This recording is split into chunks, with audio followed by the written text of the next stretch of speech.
Olá, começa agora mais um programa Na Livraria. E a nossa convidada de hoje é a psicóloga Vivian Verônica Buck. Ela faz parte da coletânea A Alma Brasileira, cujo autor é Walter Boechat. Vamos saber tudo sobre essa obra no programa Na Livraria. E na sequência, como sempre, o nosso sommelier Luiz Couto. E vou encerrar falando de 2 livros, sempre um sucesso nacional e também um sucesso regional. Voltamos em seguida.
Estamos conversando com Vivian Verônica Buck.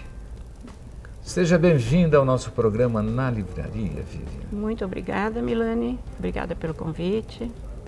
É um prazer ter uma profissional da nossa capital. Você veio a Marília a trabalho e também falar sobre o livro Alma Brasileira. Fala um pouco desse livro, Vivian. Esse livro, ele é uma coletânea de trabalhos que foram apresentados há 15 dias atrás num congresso de psicologia junguiana promovido pela Associação Junguiana do Brasil, a AJB.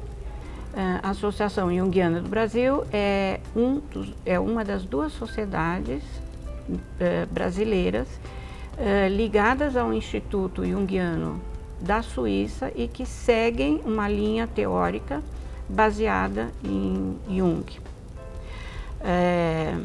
Anualmente a gente se reúne e vários profissionais apresentam os seus trabalhos com vários enfoques, sempre do ponto de vista junguiano, né? E eu, pessoalmente, existem as pessoas que começaram o Instituto e, portanto, já são pessoas que já fizeram essa formação há muito tempo. Eu entrei para fazer essa formação, é importante que se diga que você, para fazer uma formação, você tem que ter uma faculdade de psicologia ou uma faculdade de medicina. Você tem que ter 2 anos de prática, a partir de prática clínica. E a partir disso, a pessoa vai procurar uma especialização, né? Uma formação que pode ser na psicanálise, que segue bem a linha teórica do Freud, e pode ser na linha teórica de Jung.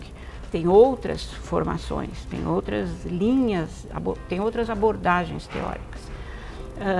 Então, no meu caso, eu estou fazendo a formação. Nós podemos escolher fazer essa formação 2 anos depois de formadas, desde que tenhamos, ou formados, desde que tenhamos já uma prática clínica, ou muitas de nós deixamos para fazer depois de bastante experiência, que é o meu caso. Entendi. Eu tenho mais 1 ano de formação e depois disso a gente apresenta um trabalho exatamente como a pessoa que faz a graduação, né? Nós temos a obrigação de apresentar uma monografia e nós nos tornamos membros da Sociedade Junguiana do Brasil, que tem institutos em várias cidades do Brasil. Eu percebo que esse sistema de coletânea é muito importante, principalmente para você abrir espaço para outros profissionais que às vezes não são escritores, mas começam através das coletâneas trabalhos maravilhosos. Eu considero esse trabalho uma coleção de profissionais. Isso vai incentivar outras pessoas. Portanto, você faz parte desse instituto. Sim, faço parte do instituto. E esse instituto ele divulga todos os trabalhos dos profissionais através de visitas, palestras. Nós temos um sistema de encontros, temos encontros mensais, encontros, enfim, tem todo um trabalho de divulgação, mas assim, necessariamente... Sempre focando a profissão de cada um. São todos, a maioria ali são psicólogos ou psiquiatras. O que acontece é que cada um tem um trabalho mais, por exemplo, tem pessoas que trabalham mais com drogadição. No meu caso, eu trabalho com adultos, com idosos, e no caso eu comecei esse trabalho e escrevi esse artigo porque foi uma coisa que me espantou muito. Em 20 anos de consultório, a primeira vez que entrou uma paciente negra e me procurou foi há 2 anos atrás. Eu percebi na sua história um encantamento, porque, como você disse, foi a primeira paciente negra e jovem. E conta um pouco dessa paciente que provocou em você um certo interesse em ajudá-la.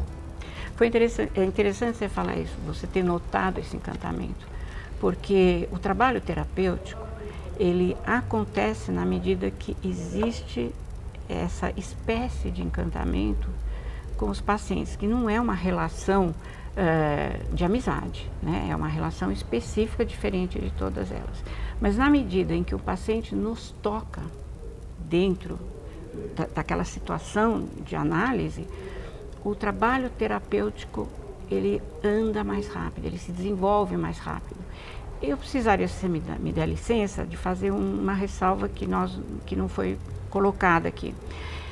O organizador do livro, A Alma Brasileira, Luzes e Sombra, é o Dr. Walter Boechat. O Dr. Walter Boechat fez a formação na Suíça e ele é o fundador, com outros colegas, da Sociedade Junguiana Brasileira. É ele que fez ele toda... é o autor desse livro. Ele é o organizador. Ele que teve todo o trabalho de juntar os artigos, de fazer a seleção, ele e um grupo de pessoas. Ele passou a ser o diretor executivo da obra. Pode-se dizer assim, isso bom, mesmo. Eu percebi que você, nessa história que você contou, que é a sua primeira paciente negra e jovem, né? E provocou um certo encantamento e, ao mesmo tempo, um desafio. Conta um pouco desse desafio para você na profissão. Para te dizer a verdade, eu não posso dizer desafio. Me provocou, eu acho que mais uma indignação. Indignação. Porque essa moça chegou no consultório, primeiro que, como eu te disse, os pacientes, como é um termo comum hoje, afrodescendentes, eles têm muita dificuldade em acessar os consultórios, por N motivos que não vem o caso nessa entrevista a gente conversar a respeito. E quando ela chegou, essa pessoa em especial é uma moça que tem praticamente 100% de ancestralidade africana. E ela trouxe muito rapidamente o problema do racismo, né? O sofrimento pelo fato de, desde muito jovem, ela sofreu o que hoje nós chamamos de bullying na escola. E aquilo veio com uma carga emocional e com uma dor que não podia ter provocado em qualquer ser humano outra emoção que não fosse a indignação, né? E a primeira pergunta que eu me fiz quando ela trouxe o problema com a carga emocional que ela trouxe foi me perguntar se eu teria capacidade de atendê-la. Uma pergunta forte, né, para um profissional. Porque quando você está dentro de uma situação analítica e você percebe que aquela pessoa sente algo que você, em hipótese alguma, viveu né? Porque existem vários tipos de preconceito. Mas o preconceito, o racismo é algo que eles não têm formas de disfarce, está na pele, né? E isso me fez perceber que eu mesma, enquanto uma mulher brasileira, filha de pai branca, né? Judia por acaso, porque a questão é que eu sou brasileira, criada numa sociedade elitizada, né? Até um certo momento da vida, cresci sem ter a mínima ideia, a mínima noção do que era isso. Porque se você cresce num mundo branco, você absolutamente não tem noção do que vivem essas pessoas. Em primeiro lugar, porque elas não frequentam a tua casa, né? Ou melhor, elas frequentam, mas elas não entram pela porta da frente. Assim era São Paulo há 40 anos atrás. Então, o fato dessa moça entrar no meu consultório me despertou para percepções que me fizeram pensar em questões novas. Nesse sentido, sim, foi um desafio, né? E no momento em que, como eu te disse, eu fiz essa pergunta a mim mesma, eu de fato não sabia, porque aquilo que eu vivi no consultório, junto dela naquele momento, olha, a gente atendendo pacientes, você se vê frente a todos os tipos de situações dolorosas, né? Mortes, separações, perda de emprego, enfim, tudo que você pode imaginar. Mas nada para mim, na minha experiência profissional, foi igual ao que eu senti naquele momento. E eu senti também que eu precisava dizer isso a ela. Eu precisava dar a ela o direito de escolha. Então, o trabalho com essa moça me fez procurar caminhos novos de atendimento, começando por, intuitivamente, abrir a minha dúvida.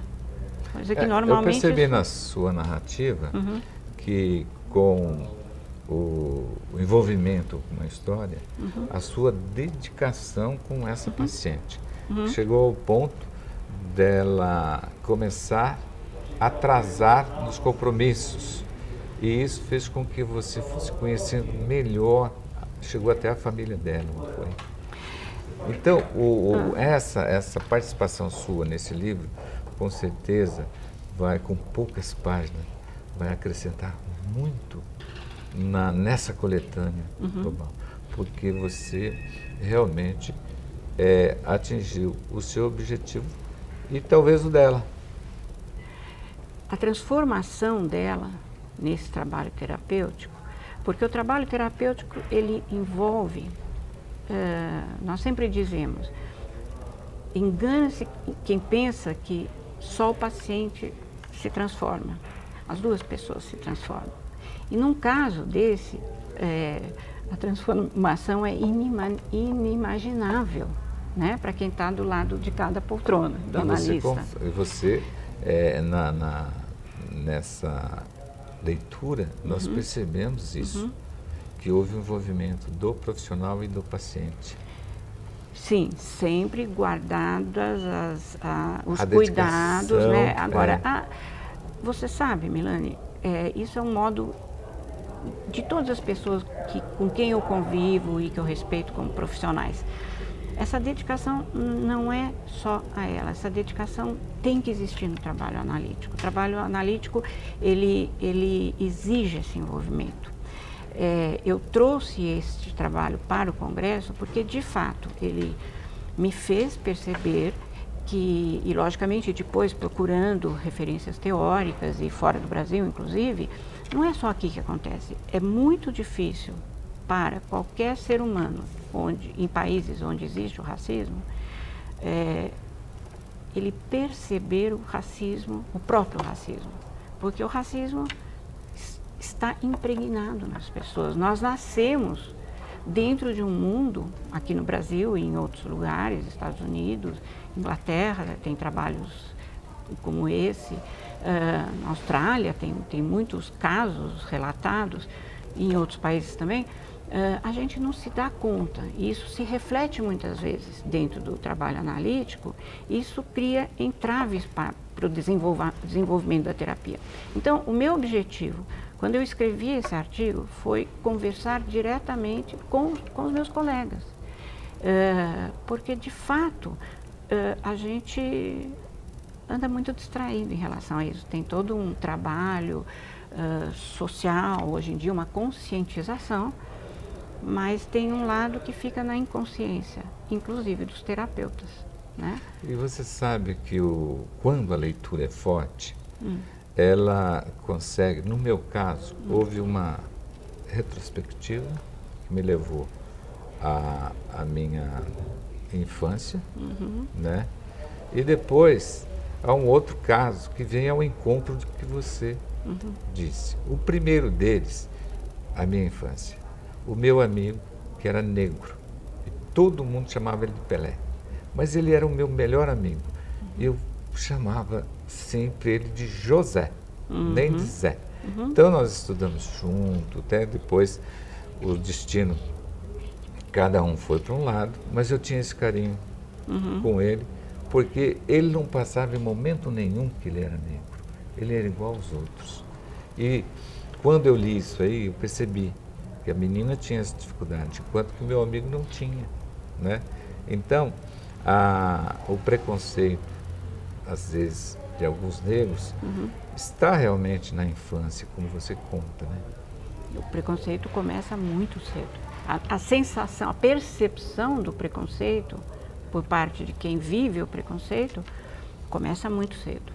Eu tenho uma conhecida que a filha tem esse cabelo assim, mas isso já faz 20 anos, hoje ela é uma advogada formada, mas a mãe dela sofria para esticar esse cabelo, na época não tinha os recursos que tem hoje, mas a dedicação da mãe, às vezes era comentado por todos, o carinho que ela tinha.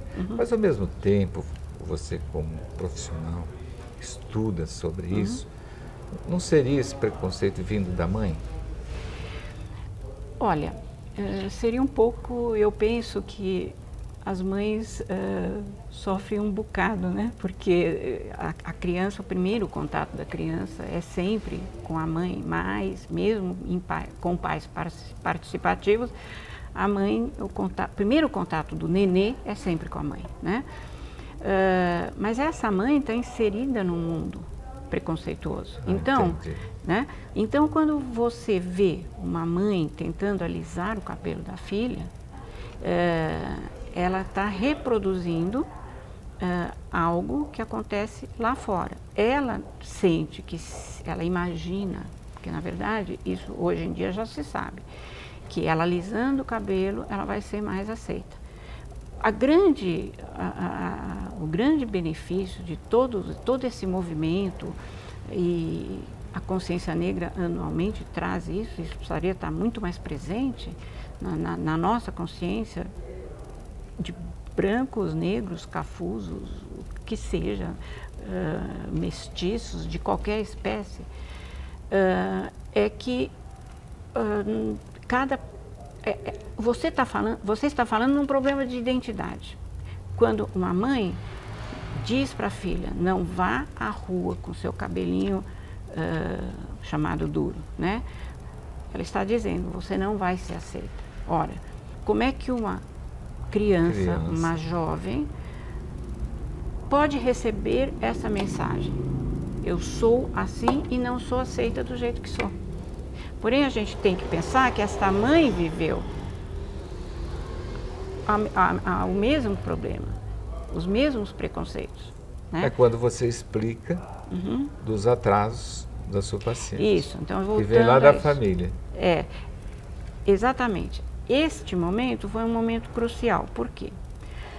Porque no trabalho terapêutico, a gente costuma dizer que num determinado momento do processo analítico, a pessoa que está se submetendo, né, que está fazendo a análise dela, ela começa a reproduzir comportamentos que ela tem fora do nosso consultório.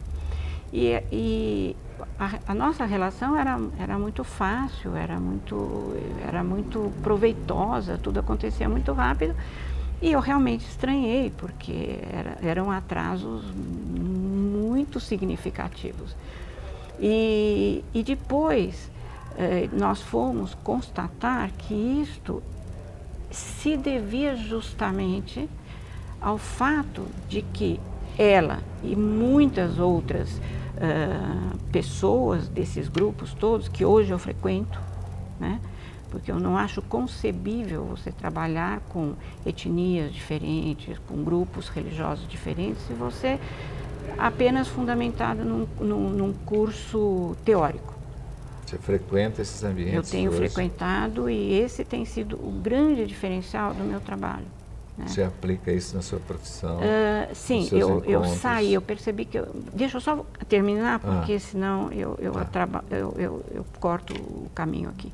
Então qual foi a explicação disso, né, dos atrasos?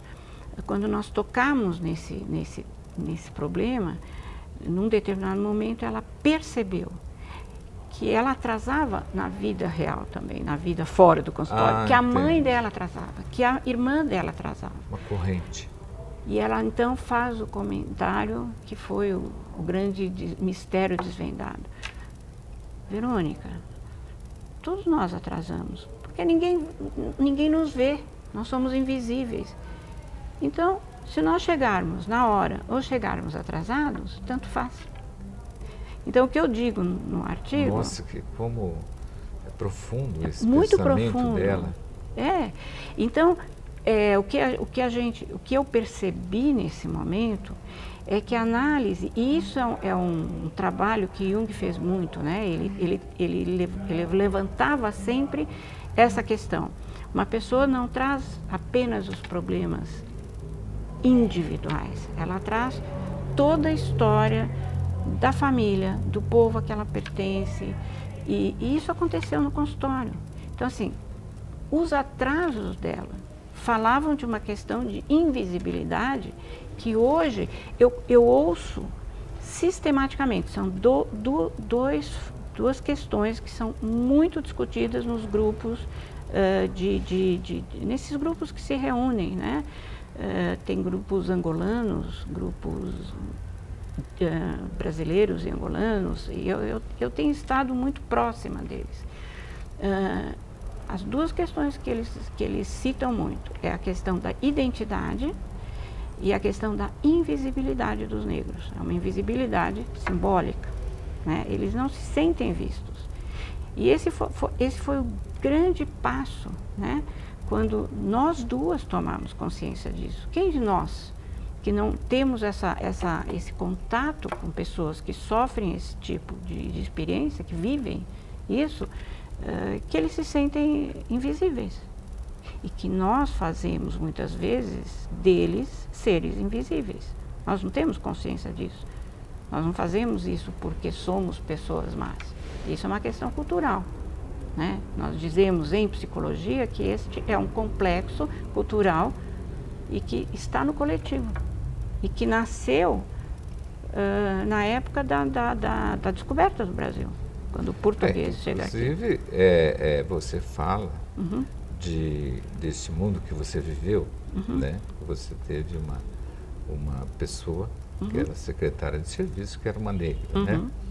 E que eu achei interessante também, só para dar continuidade a essa sua história, que você viu que eu prestei muita atenção, que você fala de dois pintores, que é o de Cavalcante e o Portinari, sim. Que trabalhou a raça negra, né? E esse envolvimento que você contou da sua paciente envolvendo a arte, a dança, eu achei muito interessante, porque faz com que as pessoas que tiverem acesso a esse livro vai compreender facilmente esse trabalho de vocês. Tem duas coisas que eu gostaria de falar a respeito disso. Foi bem interessante você falar. A primeira é que quando eu fui procurar, eu apresentei esse trabalho o tempo inteiro projetando pinturas da arte brasileira, sempre. Não tinha só Portinari de Cavalcanti, tinha mais, mas quando você faz uma impressão, é impossível colocar tudo, né? E assim, eu não falava, eu usei, porque no nosso trabalho nós entendemos que a expressão não verbal é muito importante. E a arte é uma forma de expressão cultural, é uma reprodução daquilo que a gente vive, porém de uma forma, a mim, muito agradável, né? Toca realmente os nossos sentimentos, as nossas emoções. Quando eu comecei a procurar e selecionar, eu notei, na obra inteira do de Cavalcanti, você não consegue achar uma pintura onde existam pessoas brancas e negras juntas. Você tem mulatas, que você deve se lembrar bem que em algum momento do livro eu digo que até um certo ponto, quando hoje essa consciência já surge, os negros, eles só apareciam, as mulheres quando eram sensuais e os homens quando eram músicos e jogadores de futebol ou nas músicas, no samba enredo, né? Você cita uma modelo que foi uma negra de Cavalcanti? Ex-modelo de Cavalcanti, que se casou com esse pintor que eu cito ali também, que é um alemão, judeu, branco, introvertido, surrealista, e ele ficou encantado, porque algo muito importante na teoria de Jung é essa questão dos opostos que precisam se conectar. Essa aproximação, né? A gente tem um dito popular, né? Os opostos se atraem. Na verdade, o nosso caminho de desenvolvimento, que na psicologia junguiana se chama caminho de individuação, é um constante conflito entre opostos. E então essa história desse pintor, né? E essa moça negra, ela extrovertida, ela sensual, ele branco, europeu, ela negra, brasileira, eles representam aquilo que nós almejamos enquanto cultura. Nós não podemos mais viver nesse mundo onde aqui no Brasil a gente... né? Porque nós dizemos que aqui não tem racismo, mas o racismo é cruel, né? Como é cruel. E então é isso que eu tento. O meu trabalho hoje em dia fora do consultório eu digo que é o meu mito pessoal hoje, né? Que onde eu puder lançar uma semente das pessoas criarem consciência a respeito do sofrimento, né, que vivem essas pessoas, em que vivem essas pessoas, e que nós não podemos mais manter isso como isso está sendo mantido no dia a dia, né? Então é uma questão que vai se desenvolver muito devagar. Não sei se... E nós temos aí já no Brasil mesmo algumas celebridades que são verdadeiros mensageiros de como viver bem com a sociedade brasileira sendo negro. Eu sempre cito em algumas oportunidades, uma entrevista que eu vi do entrevistador falando com o Gilberto Gil. Sim. Perguntou: Gil, qual o maior público que você já se apresentou? A Nova York, 1,5 milhão de pessoas, uma grande quantidade de brasileiros, o Rock in Rio, e o povo brasileiro, de um modo geral, me aceitam com muita alegria. E aí o repórter perguntou: e o menor público, Gil? Aí ele disse: o menor público? Eu pego o meu violão, eu tenho um jardim na minha casa, fico ali recordando. Então você vê o valor que ele tem da pessoa e da arte dele, né? E aí estende esses valores também, que nós temos o Pelé, nós temos agora o Joaquim Barbosa, né? São celebridades algumas que nós estamos citando. Então eu acho que a raça negra está de parabéns com determinadas acontecimentos, né, no país, onde mostra que são talentosos. Sim, eu acho que a gente eu fico muito feliz, mas se a gente pensar, eu vou te fazer uma provocação. Eu não sei quantos juízes, uma falha minha, né, são ali no Superior Tribunal. Quantos negros? Então, é para isso. É então, esse assim, não diferencial. tem dúvidas que o Joaquim Barbosa é uma figura importantíssima na medida em que ele conseguiu algo que até hoje, porque os negros são, a grande dificuldade deles é que eles não têm as mesmas oportunidades, né? Porque existe, pelo fato do desenvolvimento do país ter sido como foi, quando houve a abolição da escravatura, o que provocou a abolição da escravatura foi uma questão econômica. Os senhores de engenho, os donos das fazendas, eles não tinham dinheiro mais para alimentar aquelas pessoas, vivia-se uma crise, né? Então o que eles fizeram?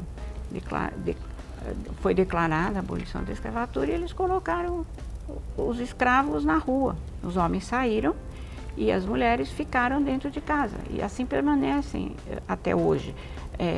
As tias dessa moça continuam até hoje trabalhando ou ligadas às casas onde os avós, as avós, ou, enfim, os familiares foram escravos.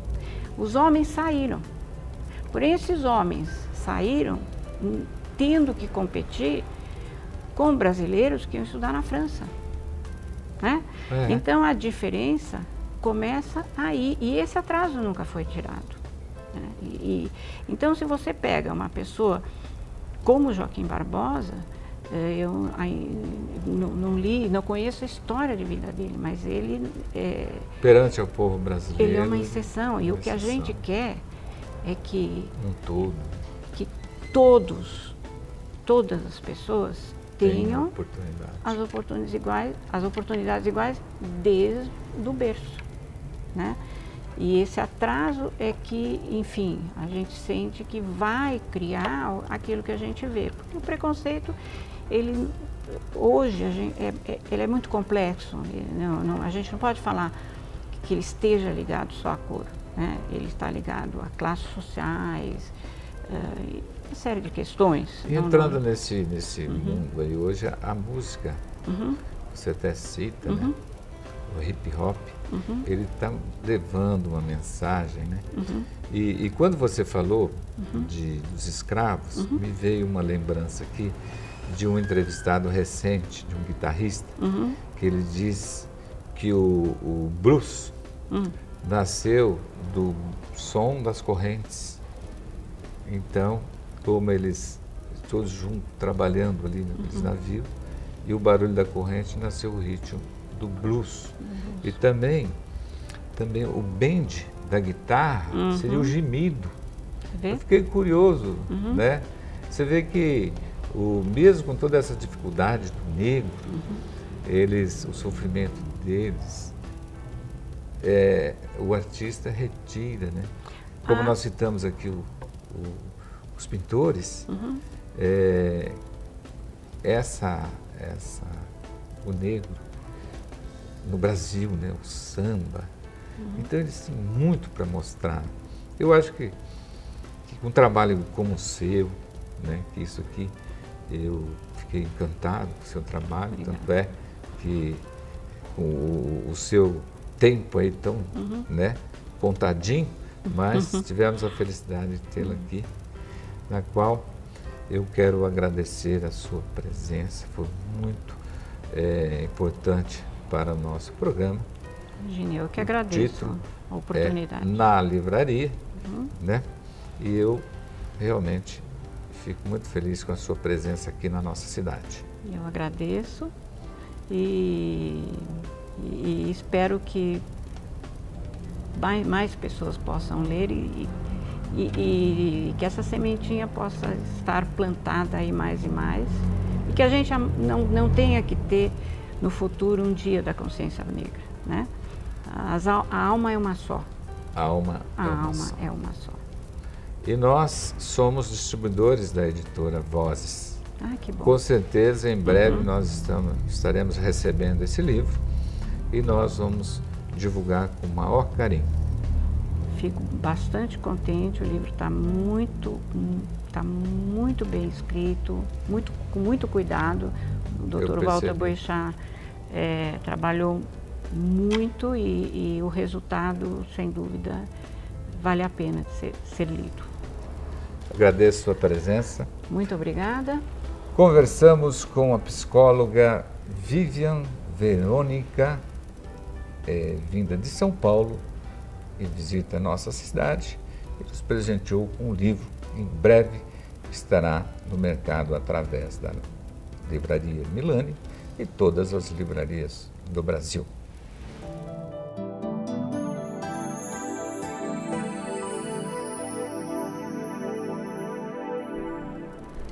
Eu sou o sommelier Luiz Escolto.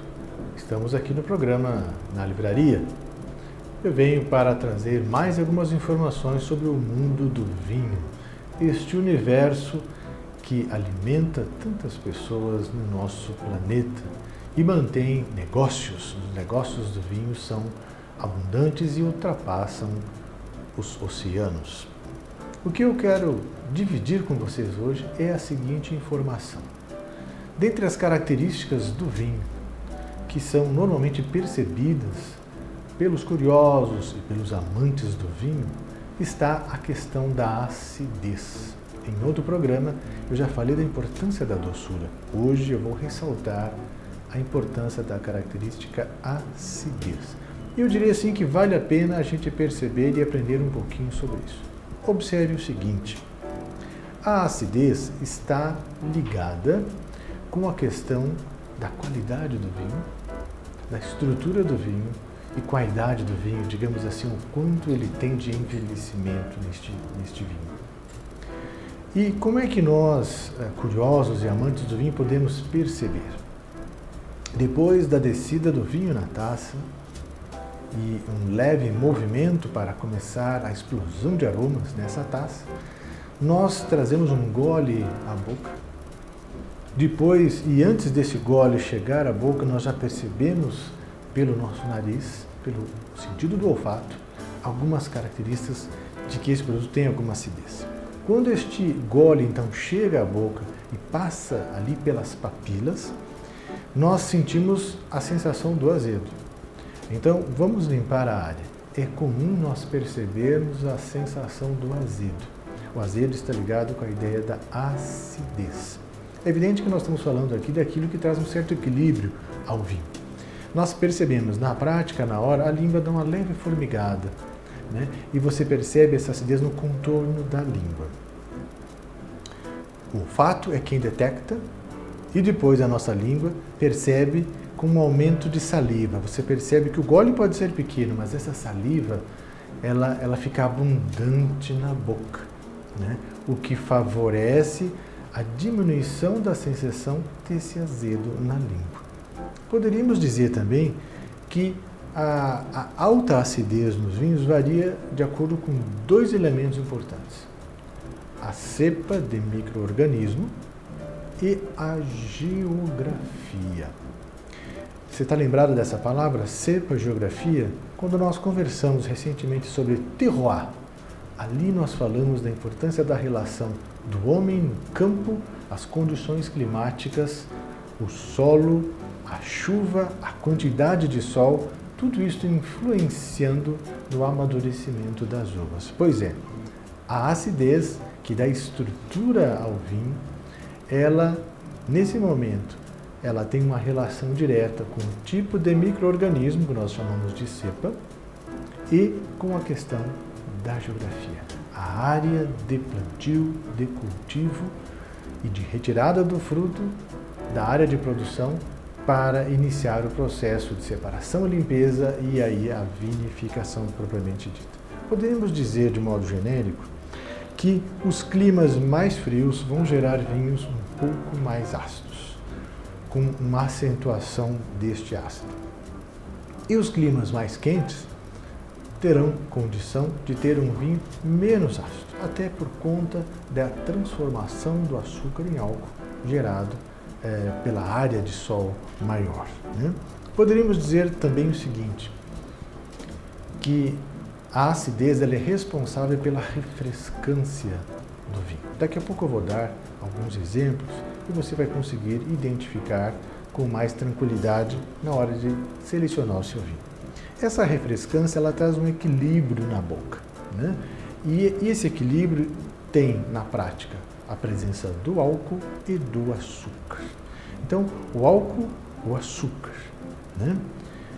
E temos atrás aí a acidez e uma certa concentração de tanino. Estes elementos compõem a estrutura do vinho.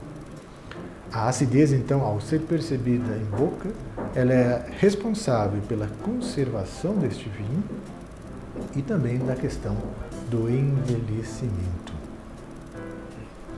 Estas são informações que o sommelier está passando para você, ouvinte, nesse momento, e nós temos uma contribuição aí para o período do Natal, que envolve trazer algumas informações para o nosso consumidor, de tal sorte que ele faça uma boa seleção. Muito obrigado e até o próximo programa.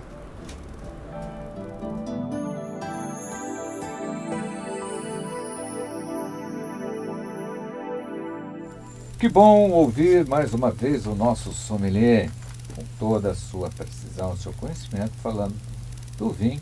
É uma data oportuna, porque o Natal e Ano Novo se aproxima. Mas vamos falar da nossa entrevistada. Que questão delicada, que é a questão racial.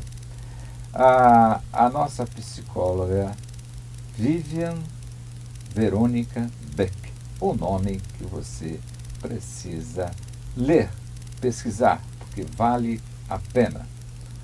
E, como sempre, vou falar dos livros. Um livro que eu vou mostrar hoje dispensa comentários, porque eu estou falando de Paulo Coelho. Paulo Coelho, sucesso mundial. Todas as edições anteriores, todos os títulos você encontra na livraria e todas as livrarias do mundo. E é um prazer imenso falar de Tadeu Martins. Realidade ou Quimera? Esse livro encontra-se esgotado. É razão da dedicação desse autor com a sua obra. Vem aí a segunda edição. Realidade ou Quimera? Tadeu Martins. Termina agora mais um programa na livraria. Um programa realmente muito interessante. Conto com vocês na próxima semana. E eu convido você para acessar o nosso site livrariamilani.com.br, TV Campus e você aqui na livraria. Um abraço a todos. Já cantei no mato, na beira de um riacho, bem juntinho dela. Já cantei na rua, olhando pra lua, agarradinho com ela. Já cantei na praça, já cantei de graça, a pedido dela. Fui cantar no estrangeiro pra ganhar dinheiro, mas eu fui sem ela. Não pude aguardar.